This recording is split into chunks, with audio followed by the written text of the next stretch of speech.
Welcome everyone to the ongoing webinar series. Today we're going to be talking about sexual harassment in the workplace, and this is geared more toward co-op students within grades 9 through 12. We're just going to briefly introduce the facilitators before we launch into the webinar here. So my name is Alicia Fisher. I'm the Prevention Education Supervisor with the Kawartha Sexual Assault Center, and then we've got Maria. Hi, I'm Maria. I'm a volunteer at the Kawartha Sexual Assault Center. And Amanda. Hi, I'm Amanda. I am the Sexual Harassment in the Workplace Project Manager and Lawyer at Peterborough Community Legal Centre. Amazing. Let's get to it here. Perfect. So as we said, we're talking today about workplace sexual harassment, again, geared more toward co-op students for grades 9 through 12. So today we're going to start off by briefly introducing who we are, what each of our agencies do. Then we're going to go over some rules and policies surrounding the workplace, key definitions, employer obligations, and what you can do, maybe as an employee, whether you see something, whether you experience it yourself, what can you do? So we're going to be going through those today. But to start, who we are at the Kawartha Sexual Assault Center. So we are located in Peterborough, Ontario, and at 150 King Street on the 3rd floor. We support the Peterborough, Kawartha Lakes, Haliburton, and Northumberland areas. And if you are outside of that area and you're looking for sexual violence support, head on over to Ontario Coalition of Rape Crisis Centers. There you can get connected to the sexual assault centers in your region. So we support all individuals, regardless of gender identity, who have been impacted by sexual and gender-based violence. So we offer individual counseling and group counseling for youth and adult survivors. That group counseling can look anything from psychoeducational programs, like what is trauma and how does it work and impact your brain, to more expressive arts like journaling, flow, which is a soft body movement, or expressive art itself. And we also support their supporters. So if you're an educator, if you're a parent, a caregiver, a romantic or partner to someone who's experienced sexual violence, we can offer support to you.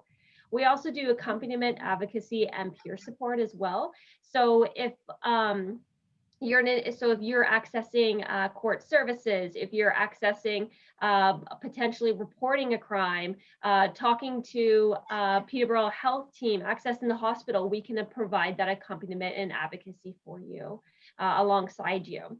On the other side, we do public education, and we talk to folks all the way through elementary school, high school, college, university, and various organizations about conversations like this and surrounding sexual violence, consent, healthy relationships, bystander intervention, and trauma-informed spaces. We also have our mending program, engaging men and boys in ending gender-based violence. And we also offer 3 lines of 24/7 crisis support. I will show those at the end, and we have those available through text, phone, and web chat. So Peterborough Community Legal Centre is a legal aid clinic funded by Legal Aid Ontario, and we offer free legal advice and information and representation to low-income individuals in particular service areas, so housing, employment, income, and WSIB claims, things like that. And we do provide service for all of Peterborough County. So as long as you're in Peterborough County, we can speak to you over the phone. We have intake hours right now because of COVID. We're obviously by appointment only. So we are doing a lot virtually. And we also do public legal education. So that is where we go into the community and we talk about your legal rights and responsibilities in all different service areas. The one project that we are doing right now is the Sexual Harassment in the Workplace project. And the purpose of this project is to share with the public their rights and responsibilities as employees and employers, and provide on sexual harassment and provide free legal advice to those who may be experiencing sexual harassment at work. So part of the reason why we do this training is because of the lack of reporting that we see. When we talk about statistics in terms of sexual harassment in the workplace and how many people have reported and don't report, those statistics are only based on people who are willing to talk about that. So they're willing to answer the survey, they're willing to participate. So in 2018, Angus Reid did a survey and they found that 52% of Canadian women and 22% of Canadian men said that they had experienced sexual harassment at their work in their lifetime. So whether that was the start of their career, their end of the career, throughout their career. And in that same survey, 72% of women who said that they did experience sexual harassment said that they did not report it to their employer. So that's really high, but we actually think it's a lot higher because of the fact that people do not report sexual harassment at work because of the fear and repercussions that go along with reporting. Yeah, I just want to add, maybe Maria can add to this too. We've got just this stat alone that pretty much 1 in 2 women and 1 in 5 men have experienced sexual harassment at work. Do you have any thoughts or reactions to that? Yeah, I think it's a really common idea that people think it just doesn't happen, or that because they don't see it that it's not happening. And I think it's important to realize the statistics and how common it is. Mm-hmm. Yeah, definitely. For sure. So when you're a co-op student, there are a bunch of rules and legislation that apply to you. Even though you're not paid, you're still considered an employee. So the big first legislation that we always talk about in terms of sexual harassment or harassment at work is the Occupational Health and Safety Act. It provides what you're allowed to do if you experience sexual harassment. The Ontario Human Rights Code also protects against sexual harassment. If you're a federally regulated employee, so if you work in bank or travel industry, in transportation, military, any federally regulated employer, the Canadian Labour Code would apply to you. So it's similar to the Occupational Health and Safety Act. The Canadian Human Rights Code would also apply to you if you were a federal worker. And then the Employment Standards Act, that's a little more, talks about your rights and responsibilities as an employee in terms of what vacation pay and time off and stuff like that, but it also talks about workplace conditions. And then there would be also employer policies and procedures that would apply to you even as a co-op student, and you should be trained on those your first couple of days. And then your school also should have policies and procedures about what to do as a co-op student, and they should have rules established for what to do if you experience sexual harassment at work. So what is sexual harassment in the workplace? This is a great opportunity to stop and have a discussion and talk about what you think falls into the category of sexual harassment at work. Some people think it's very different than in the public, but really it's not that different. We categorize it into 3 different areas, but the Occupational Health and Safety Act has a legal definition that we'll go over. So the Occupational Health and Safety Act says that sexual harassment is engaging in a course of vexatious comment or conduct against a worker in a workplace where the course of the comment or conduct is known or ought reasonably to be known to be unwelcome. So you don't have to say it's unwelcome. Somebody should know that what they're doing is not appropriate. And it can also include making a sexual advance or solicitation where the person making the advance is in a position of power to deny or benefit or deny a benefit to the worker. So that's usually a power imbalance situation where a supervisor or a manager is making some type of advance or solicitation to an employee and threatening their work or their employment. The Human Rights Code also sets out what protections you have against sexual harassment as an employee. So if you experience sexual harassment, you can also go to the Ontario Human Rights Code to look for protection.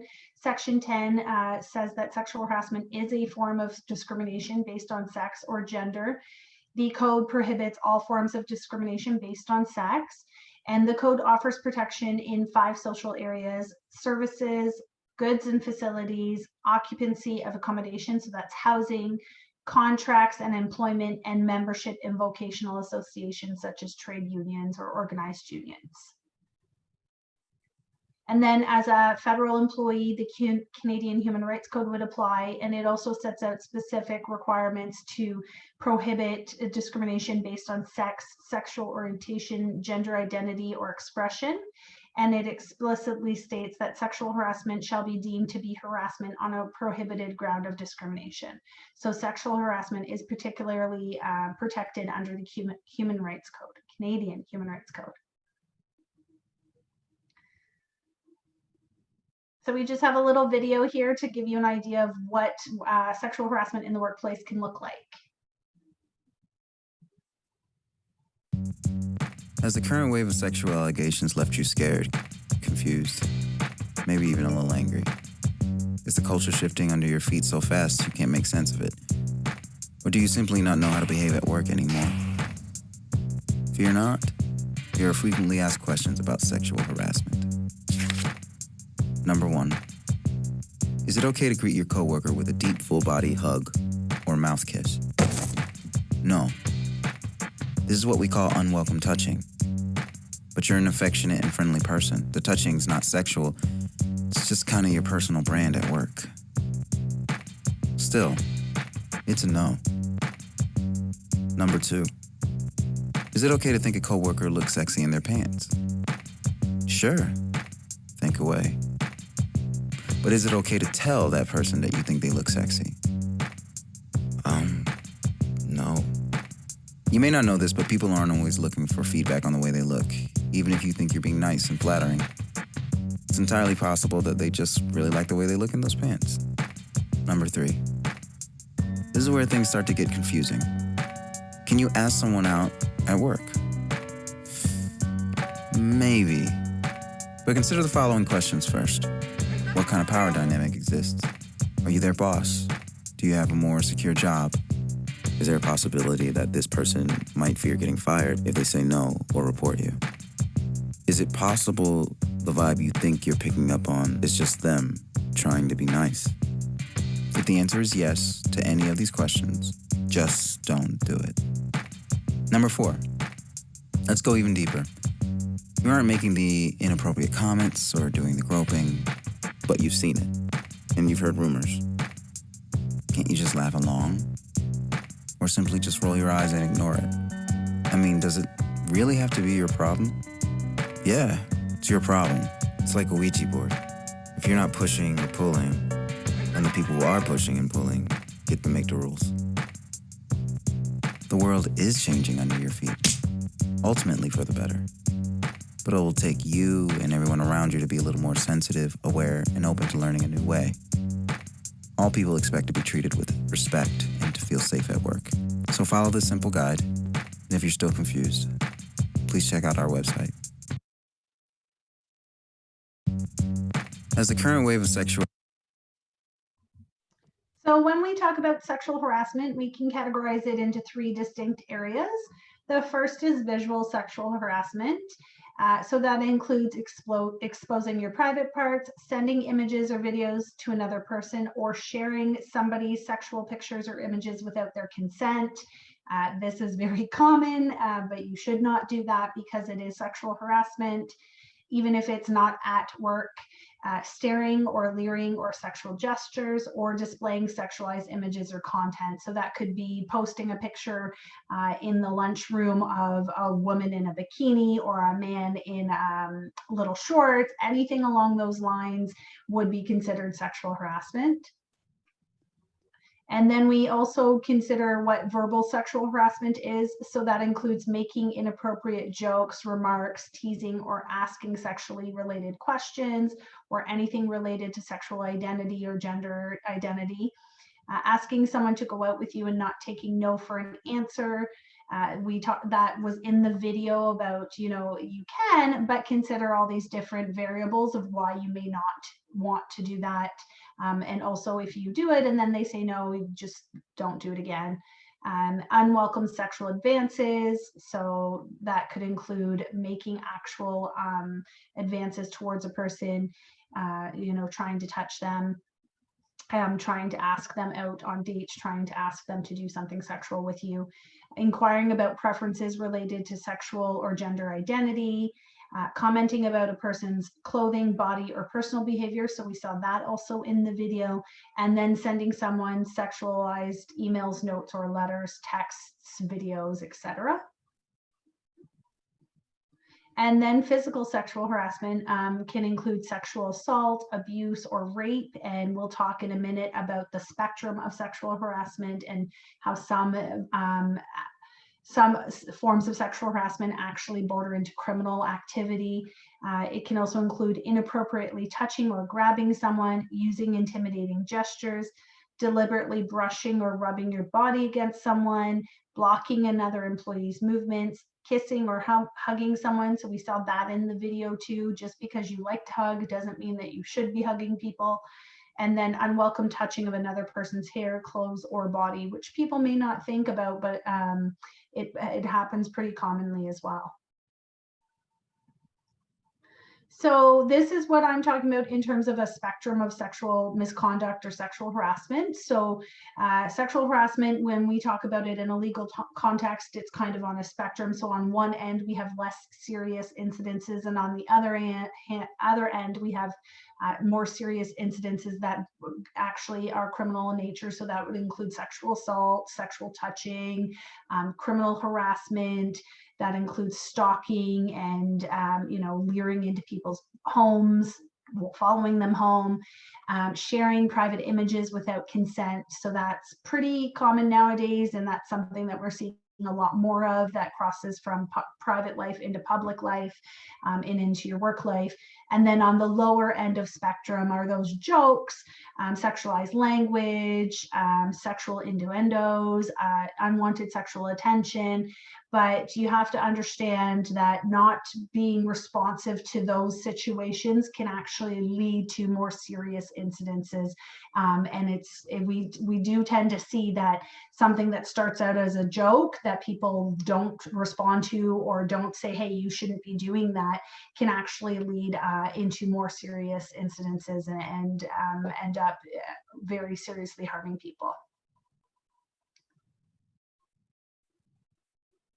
So what is not sexual harassment? So reasonable management actions that are part of a manager's or supervisor's work function. So what does that mean? It means any action that your manager or supervisor takes as a result of their position. So did they change your schedule? Did they change your hours of work? Did they switch what your job duties included? Are you no longer allowed to work with your friend? And those things are actually permitted as long as there is no connection to sexual harassment. So maybe there was something that happened between the two of you, and now these changes have happened. That could be sexual harassment, or it could be related to sexual harassment. But if they're just making changes in the workplace to allow the workplace to function better, then that likely would not be considered sexual harassment. So this is a great case, well, not great, but it's a great example of a situation that happened to a student. She was in high school. She was an intern at a tattoo parlor, so she was not being paid, which is very similar to being a co-op student. You're there to get experience in the workplace, to understand what it's like to work, but you're not being paid. And so the question is, are you still an employee? And we'll talk about that in a minute. So the owner of the tattoo parlor and his wife were very close family friends. They were really friendly with the girl's parents. And the owner started to have sexual conversations with the girl during work hours, after work hours, when they were cleaning the store to close it. And eventually it actually escalated to the point where he sexually assaulted the young girl, and he was found liable for those actions, not just the sexual assault, but the sexual conversations. So those conversations included asking her her preferences in terms of gender identity and gender expression. Then he asked her questions about what type of sexual positions she liked. And then eventually, as I said, it moved into sexual assault. And the young girl actually was awarded $75,000 in damages from the Ontario Human Rights Tribunal. It's a very large award that's not common, but because of her age, her vulnerability, it was her first time working. She was there as an intern. She was relying on him to show her what the workplace was like, and there was that familiar relationship between them, the impact it had on the girl, and then his position of authority. So he was the owner, he was a friend of the family, so she had no ability to complain to anybody. And then they also considered the fact that there were criminal charges against the owner. And also throw in there too that this could have been like I know a lot of like interns and co-op placements. You need that credit in order to pass, right? Because it's a course that you're taking, and so there's this added pressure, this added layer of should I report what's going on, or should I just deal with it because I just want to graduate and get out of here and I'm going to be done in a couple months. So it's really, really difficult to come forward, and with this 15-year-old female, those layers are certainly in place. Maria, do you have anything that you want to add to this? And this was a Canadian case too, right, Amanda? It was in Ontario. Yeah. Actually, they were from Belleville. Yeah, I think just like going off what you said, like the power imbalance between like a supervisor and like a student or a younger person, it can kind of make the situation a lot harder for the victim to come forward. Mm-hmm. For sure. That is one thing that we hear a lot about is, well, I don't feel like I can complain because I need this job or I need this credit. And what am I supposed to do if they fire me because of it? And people should know that you cannot be fired for raising a complaint about sexual harassment. There are steps you can take, and you can contact us at the Legal Centre for more information about that. So are you protected as a co-op student? Obviously, yes. As we just talked about, that student was an intern, so she wasn't necessarily completing it as part of her co-op placement, but she was still an unpaid worker, and unpaid workers are considered employees under the Occupational Health and Safety Act. And so our interns, co-op students, volunteers. So Maria is considered an employee of KSAC, even though she's not being paid to participate in today's seminar. And then obviously, if you are a paid employee, you would be protected as well. And it doesn't matter if you work 5 hours or 50 hours, you are protected from workplace sexual harassment in Ontario. And so then people often say, well, what is the workplace? And really the workplace is anywhere a worker works. So you may do a co-op on a farm, you may do a co-op on a construction site, and you move around a lot. You may do your co-op on the GO train, like maybe you're with GO Transit. Anywhere that you work is considered the workplace. So it's not just an office, it's not just a store, it's not just a central location, it is anywhere you go. And people don't think about that very often. And that it can also include after-hour parties, workplace parties. You know, if you're traveling to a site and you're in a car with your coworker, the car is, if you're going from one site to another site, the car is your workplace as well. So it's a very broad definition. And can you be fired for something you do on your own time, off duty and away from work? So I'd really like to ask Maria what she thinks about that question. Yeah, I think that it's important to think about how like actions outside of work can kind of impact like the company or how you present yourself. So if you're engaging in like sexual harassment outside of work, even though it is outside of work, it's still reflecting on you as like an employee. Yeah, that's exactly right. Yeah, you can go to the next one. So what employers and the courts look at is whether or not your conduct is impacting the workplace. Is it impacting the organizational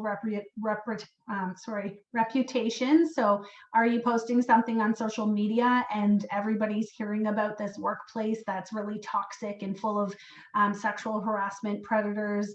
And then do they also consider whether or not it's impacting other people? How public is it? And you know, it's a lot of things to consider, that any conduct you do outside of work can impact your employment, even if you're a co-op student So just some examples of different types of conduct that has been found to be sexual harassment, even though it was outside of work and after hours.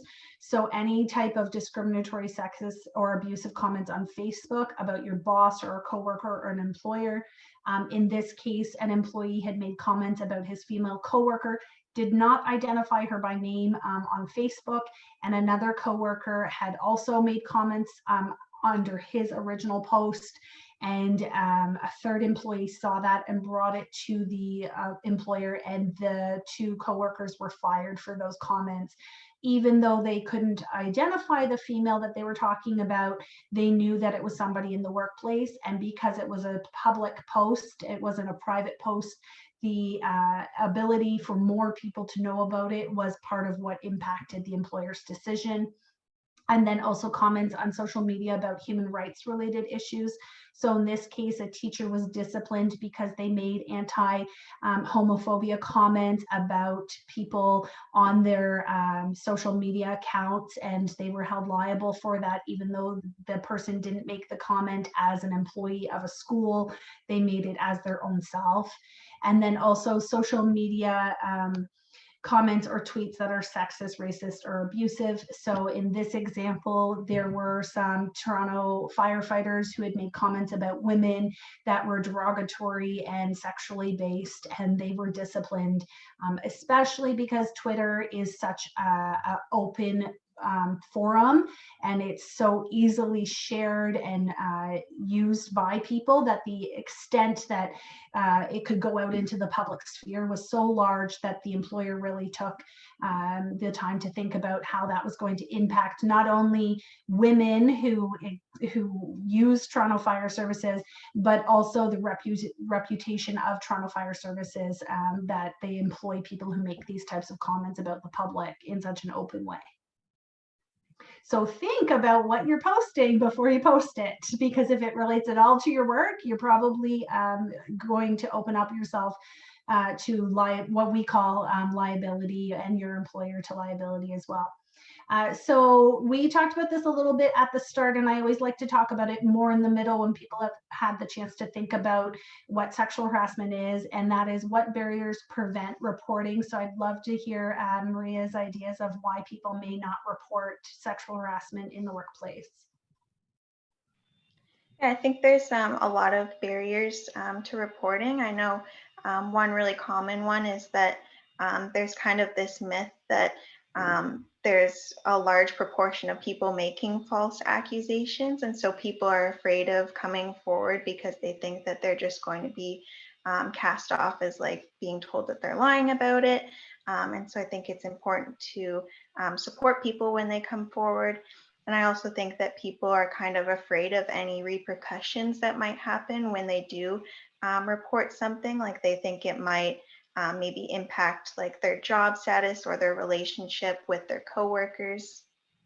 Yeah, that is 100% accurate. Myths and misconceptions are huge reasons why people do not report.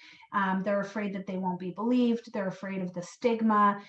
They're afraid of it being fluffed off as like it's not a big deal. He was just flirting with you, or she was just commenting on how you looked.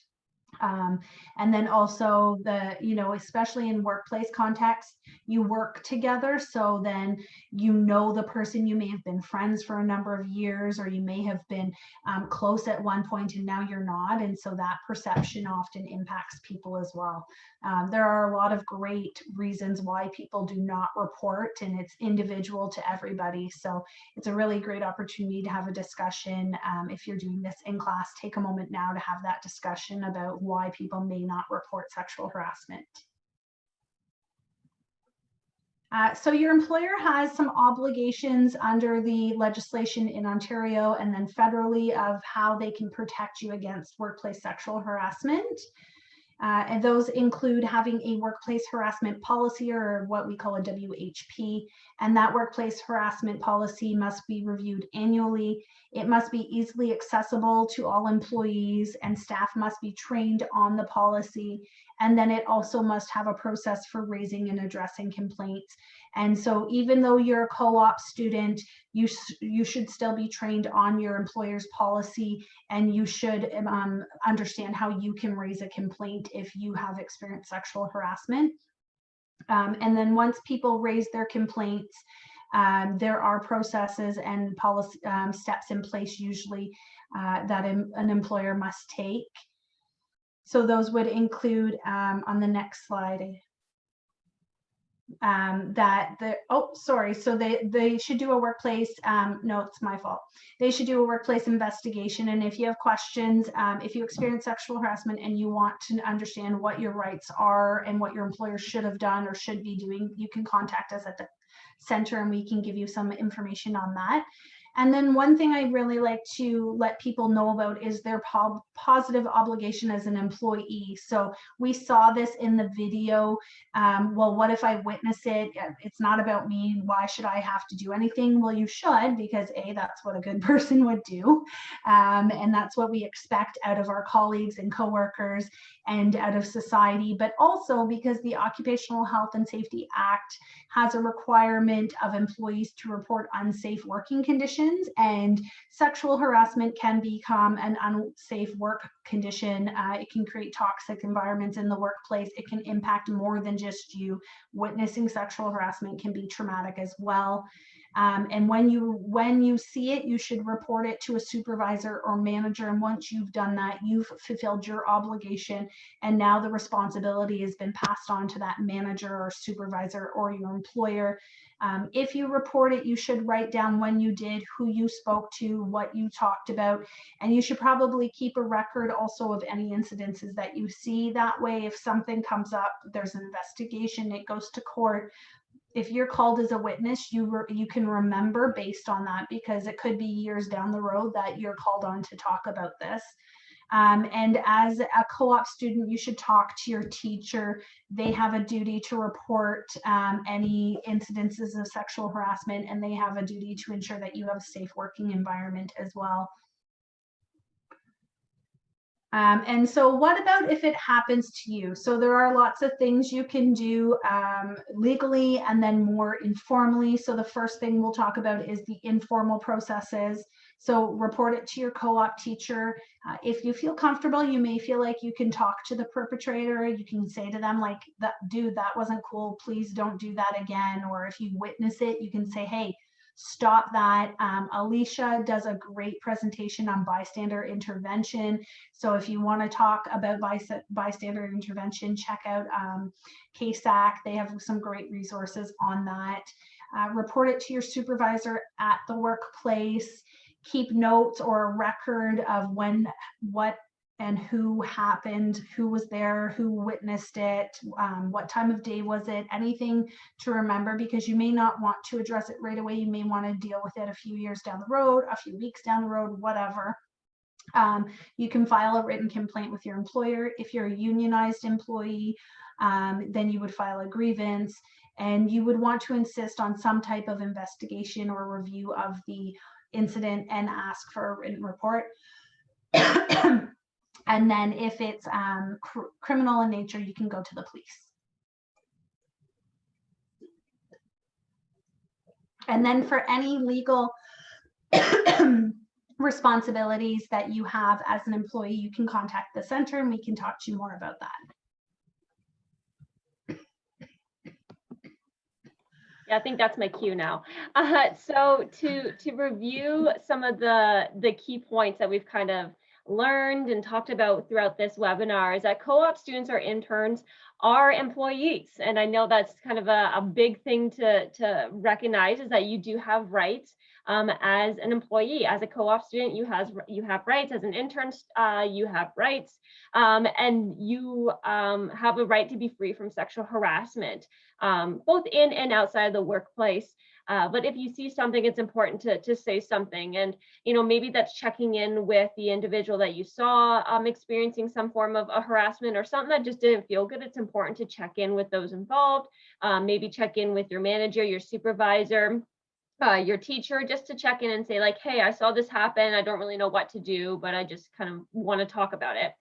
And ultimately as well, your employers have duties under the law and the policies that are provided and should be provided by the workplace. So your employers have an obligation to do something. Your school has an obligation to do something as a co-op student.